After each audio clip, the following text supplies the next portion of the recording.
Always adopt. Always, always, always. Don't go to a pet store and buy into that. Just don't. Just don't go to a pet store and buy a rabbit unless it's, with a rescue like they do with dogs and cats at some pet stores. This is Defender Radio.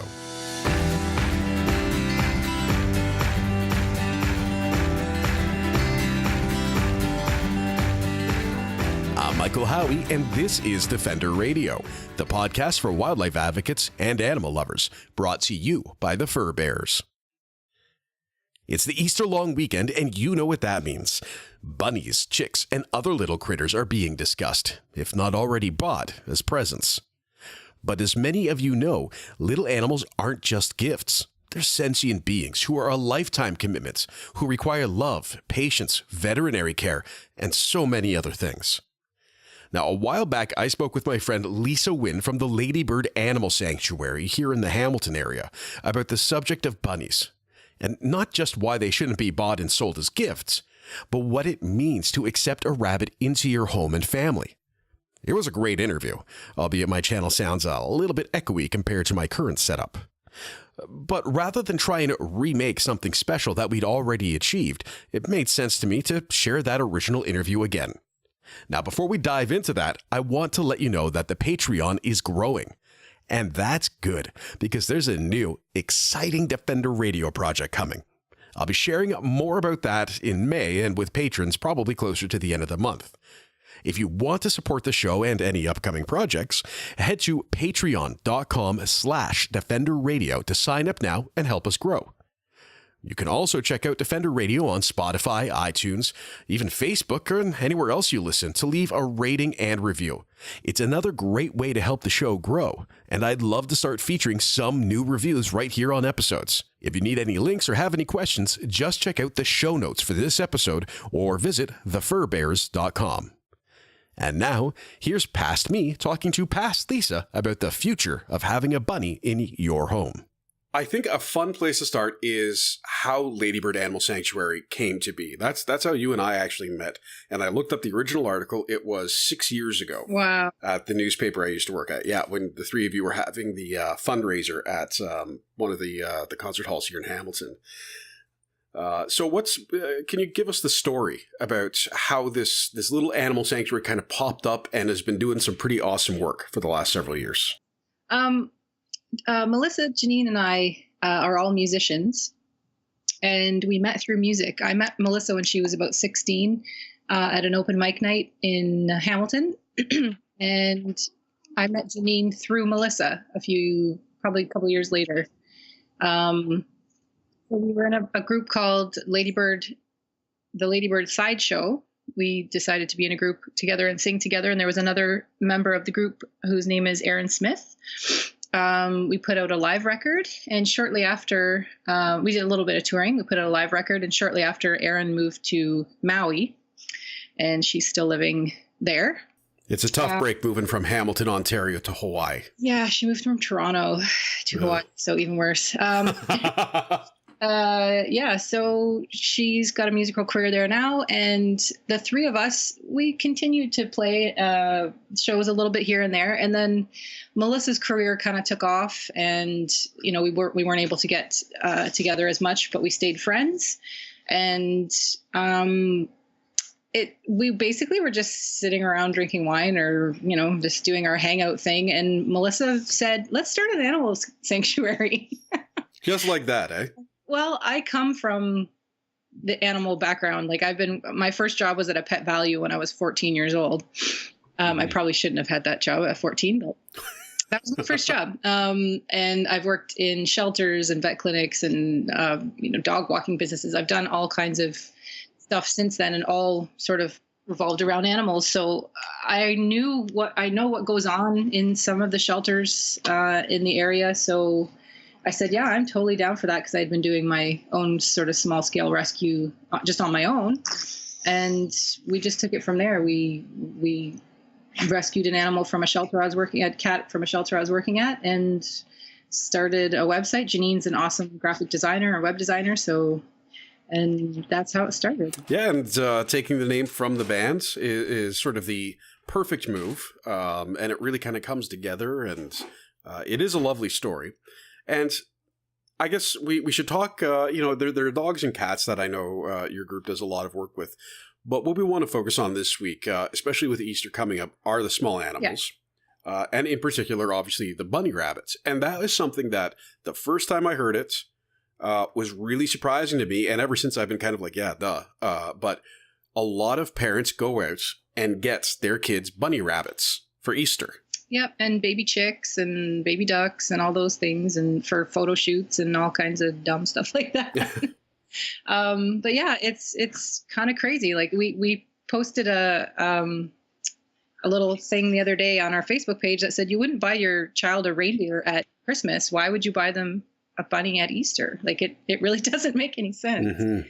Well, and then the shelters see an influx too, because I guess people, they see these little animals, they think it's cute, and say, oh, well, let's do this. Because realistically, in a lot of cities across Canada and the United States, you can walk into a store and buy a rabbit. Yeah, which is ridiculous.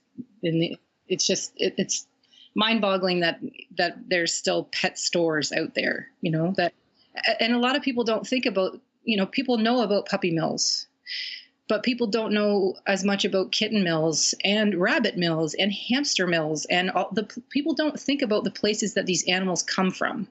If you walk into, any pet store in the area that sells pets, unless they're working with a rescue, those pets come from really crappy conditions. The same as a puppy mill, but for all of those different animals, hamsters, rats, guinea pigs, rabbits, all of them, they come from not a nice start, and the parents, it's exactly the same as a puppy mill, and people don't think about that.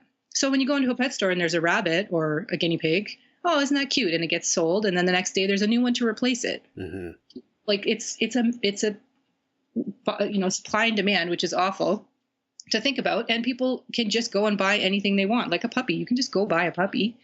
But you don't know what you're getting into unless you have someone who, is telling you how to properly care for the animal, and, the things you should look for, and illness and vet bills and how much food's going to cost and all those things. They'll just take your money and out you go with your animal. And that's where the trouble starts, and especially at Easter for rabbits. Yeah. Yeah, and do you see an influx? I mean, having worked in the shelters and now working with the sanctuary, are you seeing sort of an influx, and all of a sudden sort of, that late April rabbits start showing up? Yep, and through the rest of the year. Sometimes they'll make it a little, a few more months, and then when they get bigger, they'll spray pee if you don't get them fixed. They're less likely to be litter trained unless you get them fixed. It's very, very expensive to fix a rabbit. It's more expensive than a dog or a cat. Really? Yeah, it's a different surgery. It's the same surgery, but rabbits are much more sensitive to being put under, and you have to be a lot more careful. You have to have a vet that knows what they're doing. A lot of vet clinics won't even see rabbits because they're a special little creature that's not just like a dog and a cat or a cat. So yeah, there's a lot of things people don't realize, is that they need a lot of space. Rabbits need a lot of space, and you can have a rabbit out in your house like a dog or cat. You can have a free range rabbit. People don't realize that. They just put them in a cage and leave them there, and that's their life. And that's a pretty crappy life, as far as an animal like a rabbit who's constantly moving and, hopping and jumping and needs a lot of space. It's not a good life for them to just be in a cage and that's it. Yeah. And I think the dog community, the cat community, the rescue community have done a very good job in providing, at the very least, sort of basic public awareness about what you need to be prepared to do with a dog or a cat. And of course, there are areas where it is ineffective and there are horrible situations.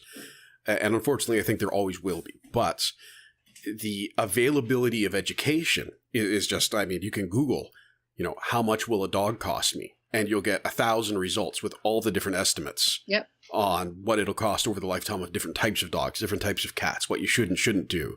This vet says that, this vet says this.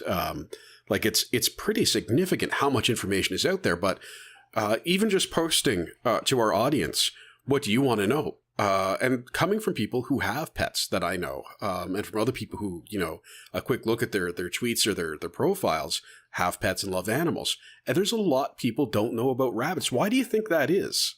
I don't know. Maybe just because they're not as popular as a dog or cat. That's a tough one. there's not. I demand absolute answers off the top of your head to every question. So just feel free to make stuff up. Okay. Well, yeah. They are the third most popular pet that people get. So really, are you making that up, or is that actually a thing? No, it's a thing, and they're the they're the third most abandoned pet.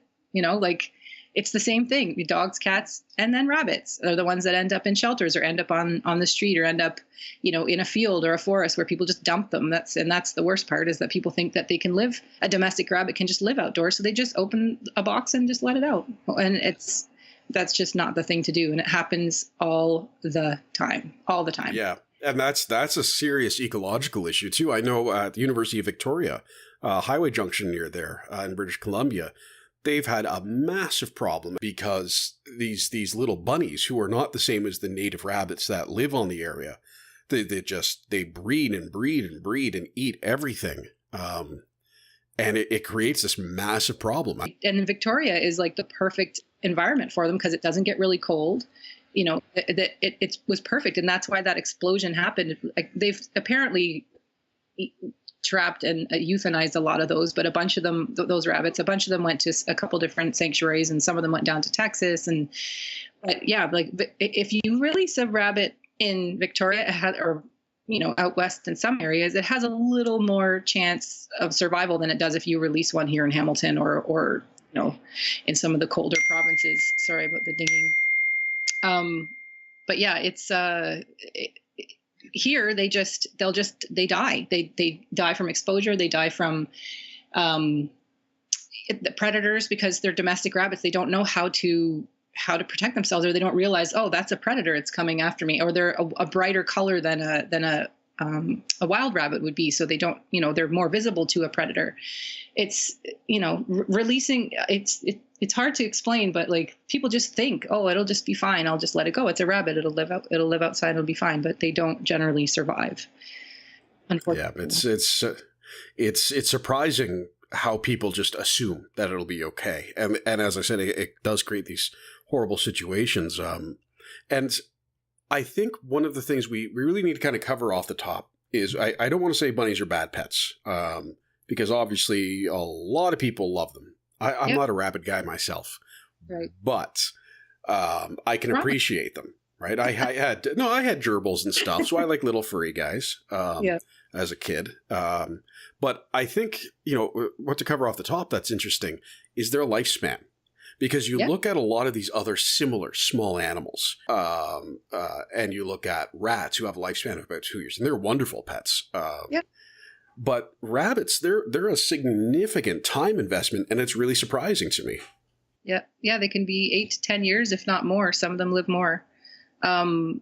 And people don't know that. People don't realize that. Or they just, it's another thing. When you're in a pet store, you're not looking long term if you're just in there buying a rabbit at a pet store. You're not thinking, oh, this is going to be with us for 10 years. Like, maybe I should, rethink this, because it's an impulse buy. When you have an animal in a pet store or online, now there's Kijiji and all those places where you can just go and buy animals. The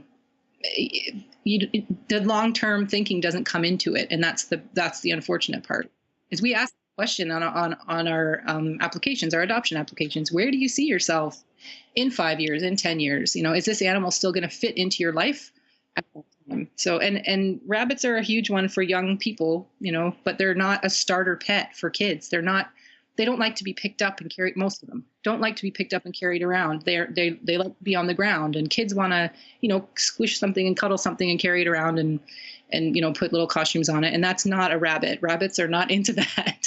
They're not a good starter pet. And that's what they get sold as in pet stores and places like that, unfortunately. Well, and that ties into two questions we had from the audience. And I'll start with one, asking about the intelligence of a rabbit, which is always, an awkward question, because how do you measure intelligence in another animal? But really, I think the question is, are they smart? Do they learn? And do they bond to their people the same way we know that cats, dogs, and a lot of birds, rats, for instance, do too? So, do they have that same level of emotional intelligence, of connection to people? And then would the consequence of that be greater when they are abandoned to a shelter or let outside? Yeah, they do definitely. They're definitely intelligent animals, and they for sure bond. They have people have serious bonds with their rabbits, and they will bond to each other too if you get two. There's a whole lot of there's a bunch of Instagram accounts and Facebook accounts of people that just have free range rabbits, and the bonding between the people and the rabbit is just amazing. Like, people have rabbits and they jump up into bed with them at night and they sleep in the bed with them. Like, it's just, it can be just like having a dog or cat if you if not every rabbit's like that. There are ornery rabbits, and like dogs and cats, it's the exact same thing. They have a personality. They have things that they like and dislike, and they can growl and grunt and charge at you and bite. They can do all those things, but they can also be very, very sweet and passive and docile and and gentle, and they're just like a dog or cat in the personality department. But yes, they do definitely bond with people. And having a routine and having a space for them to live in that's comfortable and big enough, it can make all the difference. I'm just trying to think off the top of my head the name of there's a couple different Instagram accounts where the people they walk through the house, and there's 3 bunnies. One of them has 3 bunnies, and the bunnies just follow her through the house like wow. like a dog. It's really neat. Yeah, I've known a couple people who have had rabbit rooms, and also people who had guinea pig rooms. Same thing. With kind of, they buy this low fencing that you would almost expect to see in a model store, and surround the room, and they put in a bunch of engagement toys and things like that. And the rabbits get their own room that they stay in during the day. And, when the people are at home, they can come out and check everything out. But yeah, they absolutely do have that people who give them that space and time and everything. It's pretty amazing. And in regards, you were saying how expensive it is to spay or neuter a rabbit, and that came up a couple of times. Particularly, are all vets trained to care for rabbits and rats? Which you answered. Although, actually, you said that a lot of them don't want to, but do they all have that training? Like, could I go to a vet and say, my rabbit is sick? Or do you have to find a special rabbit vet? You have to find a special rabbit vet. There's been times when we've had an emergency situation with a rabbit, and our rabbit vets are not available for whatever reason. And even the emergency clinics, if they don't have the vet there they won't see them. They'll tell you to go to another emergency clinic out of town, or, somewhere. We've been there, and it's very hard to, we have a couple of really, really good rabbit vets that we deal with. And even the one is great with male rabbits, because neutering male rabbits is a lot easier, like the same as dogs and cats. It's a lot easier to neuter than it is to spay. Mm-hmm. So we do have one clinic we work with that will neuter but will not spay, because it's an intricate surgery, and it's very specialized. So yeah, not every vet is going to see a rabbit, and that's a huge thing that people don't think about. They're like, oh, and people don't think about vet care for a rabbit either, all. Yeah, definitely. And that's that again, my early exposure to veterinarians, when I started getting in, having pets of my own, and seeing someone bring in a rabbit or a rat, and I said, why are you bringing that in here? Yeah. Like, it just, for some reason, never entered my mind. Well, people don't think about it. And, same with rats and hamsters. They all, could require vet care at some point in their lives. It's like people, they get sick. And rabbits have very sensitive stomachs. They have issues that could come up at any time. And if you don't catch it quick enough, they can die within a couple days. Like, if your rabbit stops eating, you have to take them to the vet right away. And that's, you have to know these signs and know these things about rabbit behavior and health before you go and get one, or it could be, tragic for everybody. Yeah. Well, and that's another question we had sort of in line. There's 2 people who asked about vets. And one of them also asked about vaccines. That's something obviously that we deal a lot with nowadays. And I just had, last week we had Cara Cantardi from Urban Wildlife Care talking about the importance of vaccines with the increase of rabies and distemper in Ontario. So with rabbits and other small animals, do we need to get them vaccinated for similar things or for different things? I believe it's in Canada. No, we don't do rabbit vaccines. I know I've seen a lot of literature in the UK where they do vaccines for rabbits. A lot of people in the UK keep the rabbits outside though for their lives. But yeah, I'm not super versed on the vaccine thing, but we definitely don't, for the most part, we don't do it here in Canada, as far as I know. We don't vaccinate our rabbits. So our vets don't offer that as an option. So, but in the UK and some other places, yeah, for sure they do. And someone asked, do bunnies really chew wires? I've never heard that, and apparently it's a thing. Oh, yes, they will chew. They have teeth that continuously grow, so you have to give them something to chew on. And wires are tasty to rabbits. They'll chew right through, any kind of wire you happen to leave out. Baseboards, they'll chew. Some rabbits do, some rabbits don't. I'm fostering a rabbit right now that couldn't be bothered with the baseboards at all, and hardly ever chews anything. But other rabbits will just come into a room and just chew the crap out of everything in it. So you have to rabbit-proof your house. Wow. That's a whole other thing. If you're going to have it and have it out of its enclosure, you have to rabbit-proof, or you have to, pay attention enough to see what he or she tries to nibble at, and then make adjustments as it goes. But yeah, rabbits will chew a lot of things. Yes, that is. Well, and speaking of rabbit proofing, someone asked, and I love this type of question, and I know interviewees hate it because it puts you on the spot, but what are 10 important care things one needs to know before getting or receiving a bunny rabbit? So I think sort of, what do you need to know? I don't expect you to give me 10, but if you give me 10 answers, I'll probably end up making a donation just because of the effort. So what are things that people should do? Like if they are interested in bringing home a bunny, preferably through a rescue, what should they do at home? What should they read about? What should they do? Well, number one is do your research before you get ready. Before you even think about it, do your research. Always adopt. Always, always, always. Don't go to a pet store and buy into that. Just don't go to a pet store and buy a rabbit unless it's there under a rescue's, with a rescue like they do with dogs and cats at some pet stores. Do you have enough space? Bunnies need a lot of room to run around. You can't just buy that, wire and plastic bottom cage that's, not even a couple feet long and put the rabbit in there and expect it to be happy. When they're not out for their floor time, we call it, or just when they're not out of the cage or enclosure that they're in, we keep them in X pens, so they're puppy pens.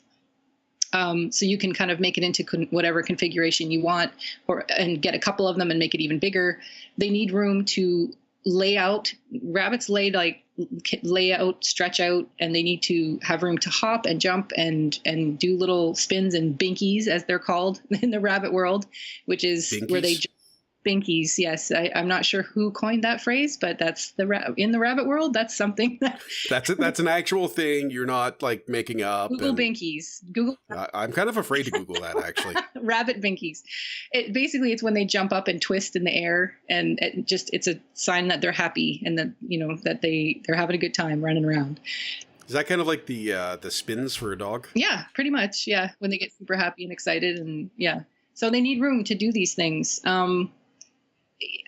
Research vets in your area that take rabbits, that are specialized in rabbits. Don't just be like, oh yeah, you can bring just make sure they know what they're doing, that they have had that training with small animals or just rabbits specifically. Because even at the vet clinics we go to, there's one vet who does the small animals and the other vet who works there does not, so it has to be specifically people who are trained, vets who are trained with small animals. Well, and I think, too, the other thing is that not all vets, even those who are trained in small animals, will do surgery. Oh, that's exciting. Sorry. You just heard Pigeon trying for a mad escape. Aw, hi, Pigeon. Yes, he's an unhappy boy. I love that name, by the way, if I haven't heard. Oh, he's awesome.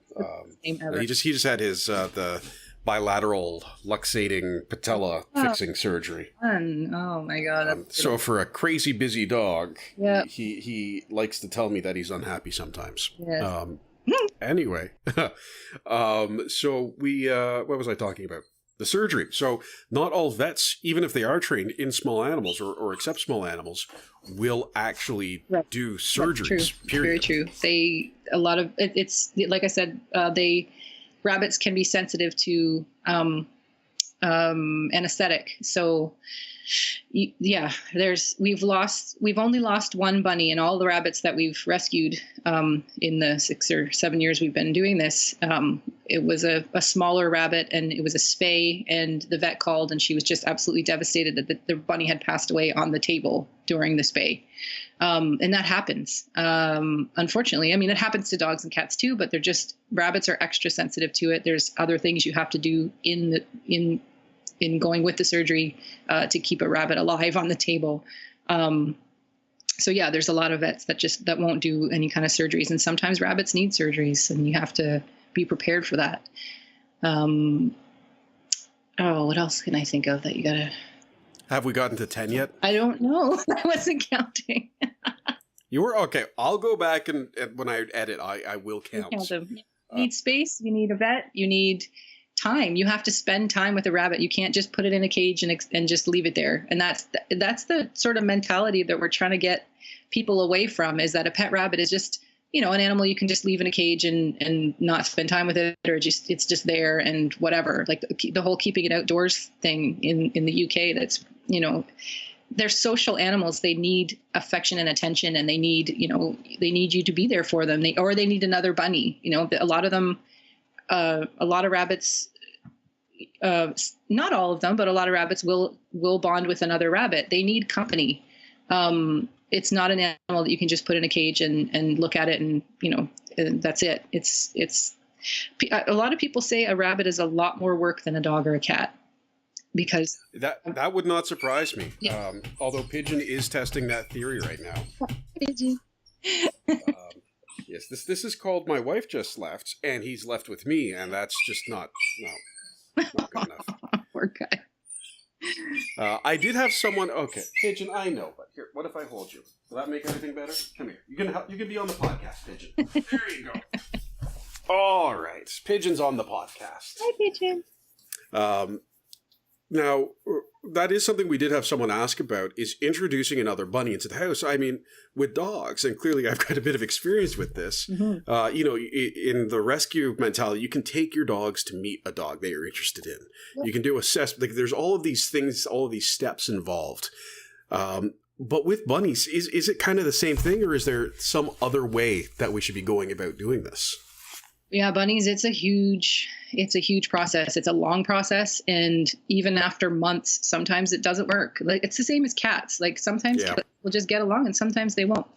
But there's definitely ways to do it. And a lot of people have a lot of opinions on ways to do it. But there's a Facebook page and an Instagram page called the Fluffy Group. And it's the 3 rabbits I mentioned. It's a woman who has 3 rabbits, and they're free range. And she's written the most amazing article on bonding, because she has 3. She bonded the 2 and then introduced the 3rd one. And it's, it can be super stressful. But in the end, when they actually, if they actually can bond to each other, it's amazing. I did it. I was fostering 2 rabbits, a male and a female, both fixed. And we managed to bond them over time by having their enclosures next to each other for a long time with a blanket in between, so they could smell each other, but they couldn't, get to each other. So then slowly remove the blanket, and then they could see each other and sort of interact back and forth between the cages. Then we moved the cages closer together so that they could actually touch, and then eventually, remove the cage and had short times together out of the cage. It's a huge process. It ended up working. Thankfully, it worked, and they got adopted together, which was great. But other bunnies, I had 2 other bunnies that I tried that with, and you would think that, 1 minute it was great, the next minute there was just a flying ball of fur. They just were ripping each other to shreds. It was awful. Wow. And that'll happen, and sometimes they want a friend and sometimes they don't. So it's a really long process. Yeah, it's not something you're just going to sort of bring home another goldfish and put his bag in the water for 5 minutes. And they'll really do damage to each other if you do that. Yeah, it's the same as cats. You can't see that's surprising to me, though. When you think about dogs and cats and some other animals sort of disagreeing on introduction, those are animals that we know in their social lives, both sort of when they're on their own and when they go back in their lineage to their sort of, the wolves and the big cats. They are hunters to a degree, right? That they're set up so they can more or less damage another animal. But with rabbits, you other than Monty Python, you really don't think that. Yeah, it's true. Like, yeah, they can. Yeah, Monty Python. You remember that? Run away. Yeah. Big gnashing teeth. Yeah, of course. Yeah, it can be. They can be vicious. Rabbits can be really mean and vicious to each other and to people. They can, we've had a few that were cage aggressive. So when they came into the shelter we rescue from, you go to reach your hand in to grab the bowl of food and fill it up for the rabbit, and the rabbit comes across the cage and bites you and attacks you. Wow. Like it's not a nice thing. Eventually that rabbit, once we gave it more, we did rescue that rabbit, neutered him, which was the biggest thing.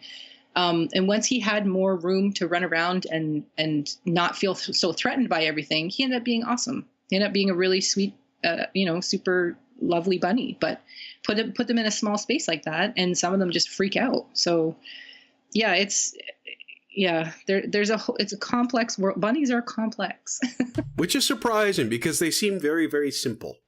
Yeah. But I guess people say that about me too. So.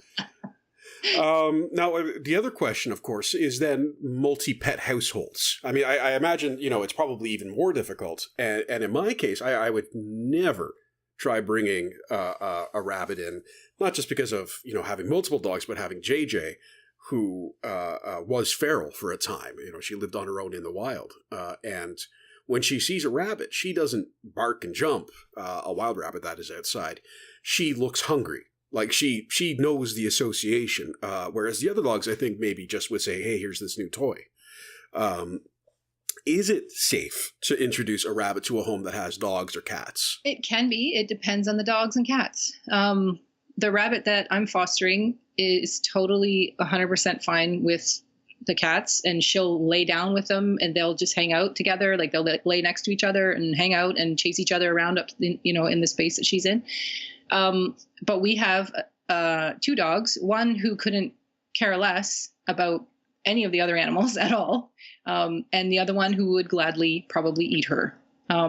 So yeah, it just depends. It totally depends. So we don't obviously put the high prey drive dog in with the rabbit. We don't introduce them, or, do you know what I mean? And you have to be smart enough to know whether or not your current animals are the type of animal that are going to go after a rabbit, or you have to just have really safe spaces in your house that are separate, and that kind of thing. It's not impossible, and most cats really aren't bothered by rabbits, or they don't chase them or try to hurt them. They're pretty big, right? Like you think of what cats will normally go after, and your mice and even rats are on the big size for a cat. Yeah, baby bunnies though can be tiny depending on the breed of rabbit, and but yeah, it's definitely, well, I mean, people that let their cats outside, everybody I know who lets their cats outside, oh, I feel so bad, my cat came home with a baby bunny, that, and do you tell those people the easy solution to preventing that from happening? Can I swear? Keep cat inside? No, yes, that's what I want to say. Keep your cat inside, and you won't have that happen. Yeah, that's a huge whatever. I mean, that's a whole other topic we could talk about. It is, and I rant about it because I sit here. I've got, and I actually just took a picture of me holding Pigeon next to the microphone while you talk because it's truly pathetic. But I sit here, and there's a window next to my desk, and there's 3 or 4 neighborhood cats who run up and down the street all day. Yep. There's one actually that sits on a chair in front of our house sometimes, and we have to go and chase him away because if we let the dogs out front on leash, they'll rip our arms out of the sockets trying to get to this cat. Yep. But that's a different story. Yeah. Let's talk about bunnies. Bunnies are happy. Yeah, but baby bunnies are definitely something that cats like to bring home from outside. But yeah, depending on the size of the rabbit and your cats or your dog, it really depends on the animals you currently have, whether or not you want to introduce a rabbit to them.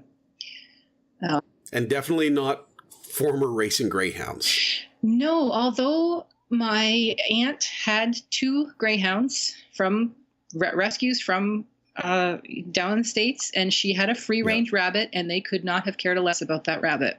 Really? It was very strange.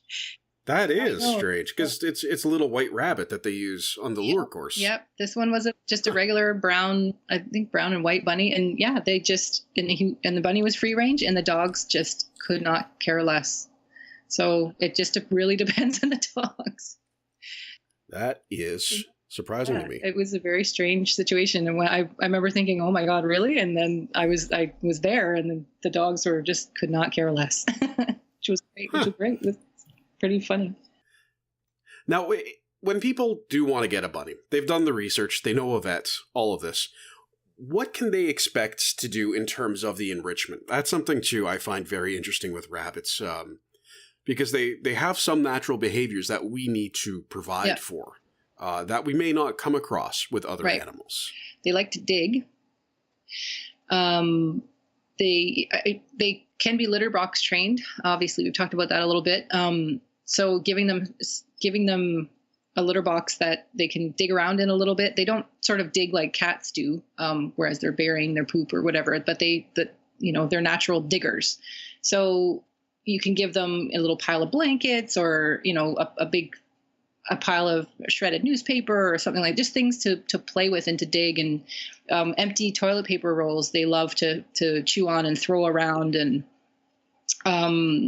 little, like you can buy all this sort of things from the pet food stores, the little blocks and little wicker balls and things like that. Just you have to give them things to chew, and they can also play with those things as well, if you get them the right kind of thing. We had a rabbit that found the most amazing home, and I was fostering this rabbit before it found the home, and I've never seen a bunny play more than, it was just crazy. Anything you put in the cage, he'd pick up and throw, and pick up and pick up and throw. And it was almost like he was trying to achieve throwing every toy directly over his head. He would pick up, a toilet paper roll and just throw it, and then walk over and pick it up, and then throw it again, and then pick it up. It was just, he was the most hilarious bunny, and he found a really great home. He still does that in his home now. But they play, and they definitely need that kind of enrichment in their space, and spending time with them. Just sitting and petting them. They love, to have their head scratched, and they love to be petted. You have to brush them. They blow out their coats. You think there's something wrong with them if you don't know this, and their coats are all weird and like chunks are coming out, but they actually just it's like a molt. They blow out their coats. You have to brush them. You have to keep their nails trimmed. Their nails will keep growing. Their teeth will keep growing. These are all things you have to think about too. But I kind of went off topic. We were talking about enrichment, but yes, they need, they definitely need things to play with. Yeah. They're like a dog.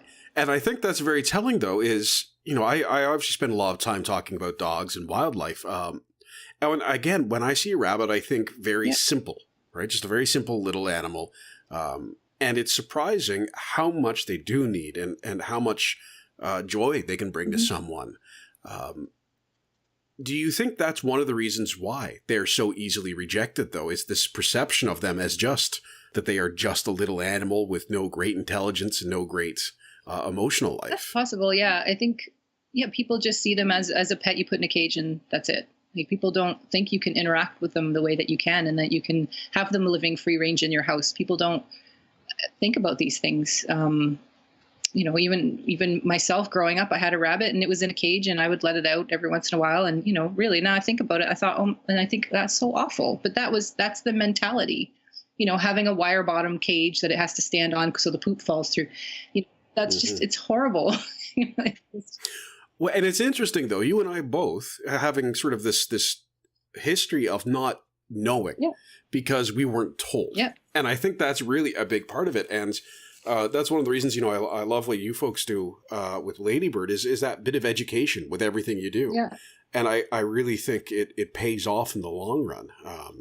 And hopefully maybe, in classrooms and things like that, it'll start to come up more and more too, that these are animals who need a lot more than we give them. And it's just kind of a cultural thing that we never thought of them as much more than cute little pets. Yeah. They need so much more than we give them, or that we used to give them in, back in the day.